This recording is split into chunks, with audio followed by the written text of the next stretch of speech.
লিটনের বাচ্চা, তুই খালি বাড়িতে আয়। তোর মুখ যদি আমি পুতা দিয়ে সিচ্চা না দিছি, আমার নামও পাখি না।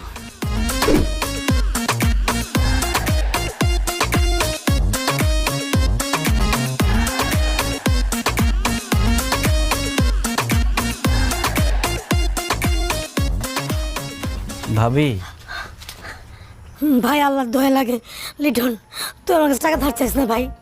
তোর ভাই বিদেশ থেকে অনেক দিন পরে আমার টাকা পাঠাইছে। আমার ঘরে বাজার সদাই কিচ্ছু নাই, আমি বাজারে যাইতেছিলাম সদাই পাতে আনার লিগা। ভাবি আমি আপনার কাছে টাকা ধার চাইতে আসি নাই ভাবি, আমি আসছি আমার বউয়ের হয়ে আপনার কাছে মাপ চাইতে।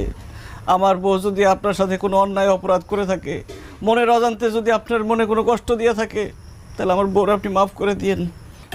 কেন লিটন, কি হয়েছে? আমার বউ মনে হয় আর বাঁচবো না ভাবি। হ্যালো, কি কও? ভাবির কি এমন রোগ হয়েছে যে আজ বাঁচবো না?